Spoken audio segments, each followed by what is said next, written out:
Welcome to the Heart of a Viking. These art lessons are taught by Mrs. Minto from the Cape Henlopen School District in Delaware. I hope you have fun, create imaginative works of art, and make sure you share them with someone because, after all, the visual arts are meant to be seen.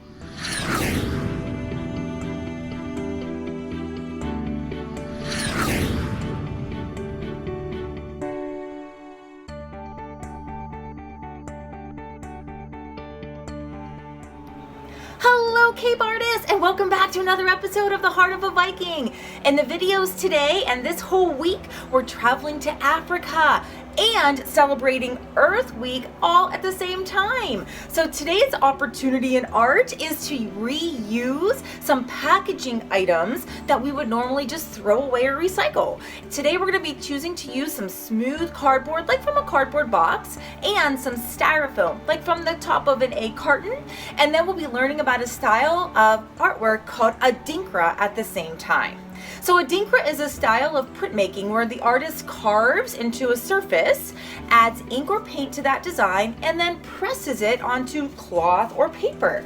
Today we're going to be seeing some beautifully printed cloth, and then we're going to make ours out of cardboard. So let's head on over to Ghana, Africa, see these beautiful works of art, and then start our own. Adinkra cloth is hand-printed fabric made in Ghana, developed by the Ashanti people. Adinkra cloths were traditionally made for royalty to wear during religious ceremonies, though through the years people have decorated the cloths to tell a story or to express their thoughts or feelings. The Adinkra cloth has the Adinkra symbols embedded into its fabric. The Adinkra traditional outfits have outlasted the modern fashion era.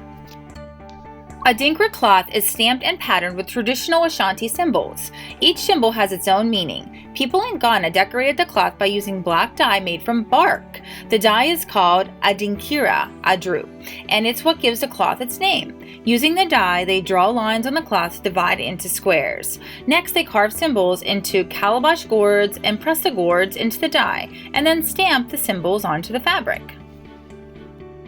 When people in Ghana make Adinkra cloth, they often create several different designs by alternating their stamping or using different stamps on different parts of the cloth, and each design tells a different story.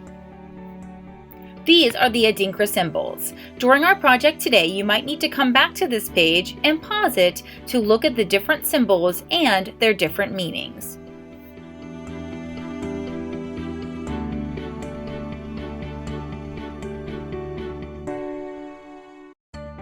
Alright, let's get started with making our Adinkra cloth.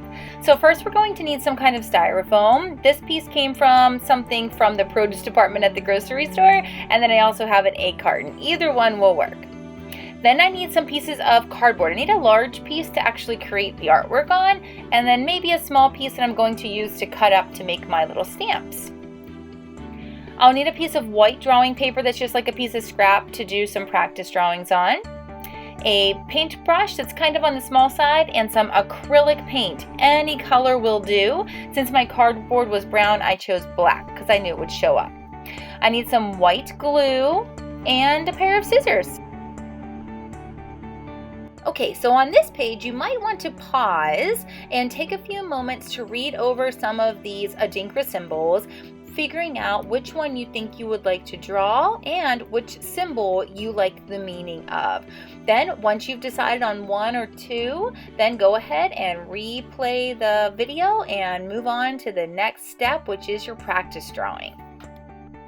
Alright, so to get started, we're going to make a practice drawing of whichever Adinkra symbol you wanted to create. So I'm practicing the one right here that is called encouragement. And I'm thinking I might like to have two to make a pattern, so I'm going to practice a second one. This is the one for unity.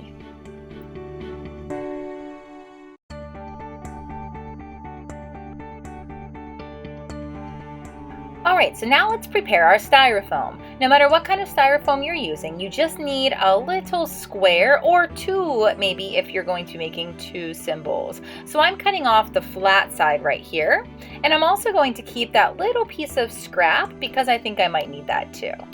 Alright, so now I'm going to grab my cardboard and cut myself some squares, and I want these to be about the same size as each other. I ended up with 3, but I might only need 2. Alright, so now I'm going to make another square out of my styrofoam that's smaller than my cardboard square. And I'm going to use my pencil and draw right into the styrofoam. I'm drawing the unity symbol right now, and the goal is to make dents in the styrofoam. So I need to press hard enough to make a dent, but not so hard that I poke all the way through the styrofoam. You might need to practice, and if you have some extra, that's always a good place to practice how hard you need to press. Once you have that all done, you're going to put some glue on the back of it and glue it to one of the pieces of cardboard. Perfect. Set that aside to dry, and we're going to start working on the other one. The other one I'm going to build in a different way. So I'm going to use some of my styrofoam again, but this time I'm actually going to cut little pieces and glue them together, almost like putting together a puzzle. So let's cut some pieces that are the same size here.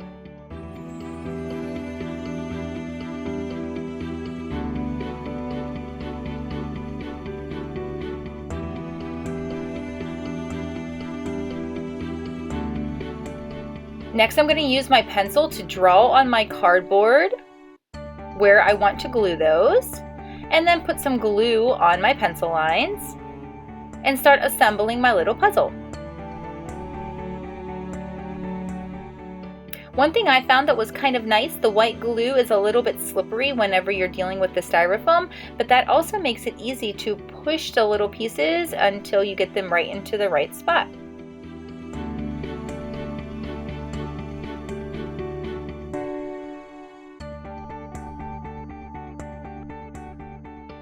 Now I just need those 2 little middle rectangles.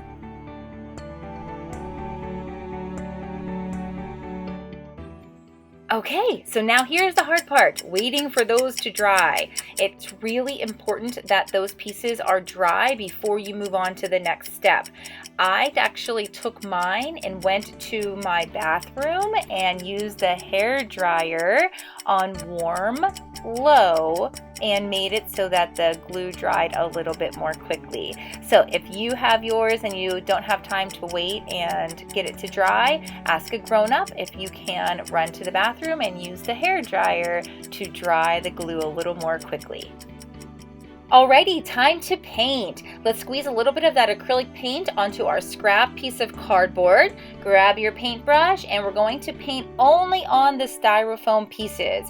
If you accidentally get some paint on the cardboard, it's okay, not a problem at all. Just try to keep the paint on the styrofoam if you can. Once the paint is all over the styrofoam, very quickly before it dries, you want to flip it over and press. Press evenly, press the corners, press the middle.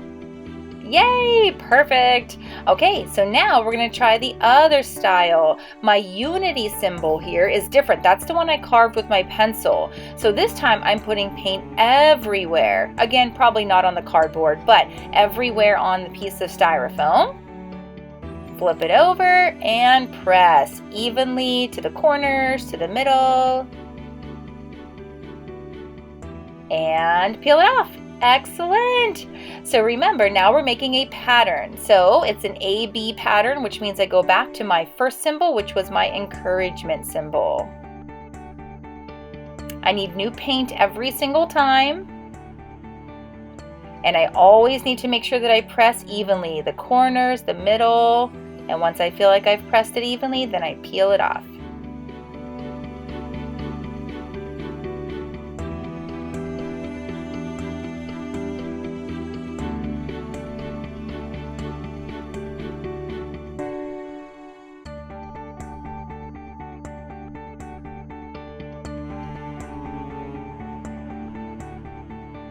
Okay, and when you've gotten to the bottom of a row, you're going to start your second row and you'll have a decision to make. You can either keep your pattern going or you can make it match the first row. I decided to keep my pattern going. So after encouragement is unity. And that means the one to the right of it is the one that means encouragement. Now notice that I didn't put these super close together. I left a little gap in between. That's because later in the project I'm going to come back and make some little lines down the rows to make it look like I've stitched the two pieces together. It'll resemble a little bit more of the Adinkra cloth that we were using as our inspiration for this project.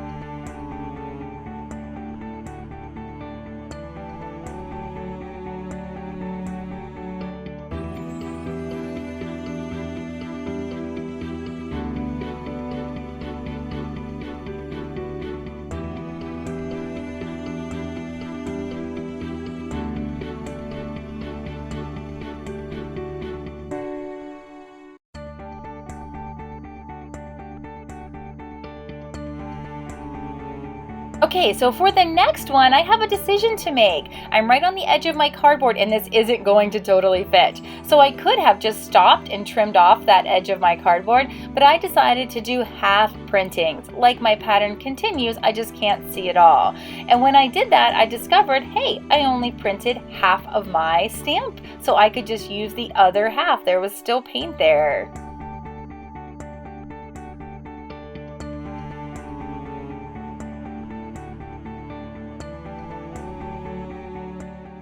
Okay, so time to put those little stitch marks in. So now I'm just using my paintbrush with some extra paint on it and making little short lines in between, making it look like I used a sewing machine to stitch right up in between these lines.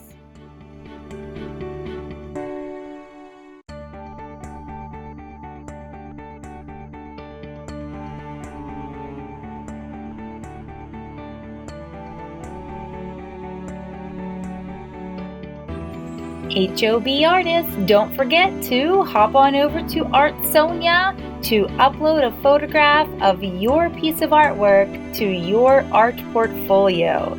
I can't wait to see it.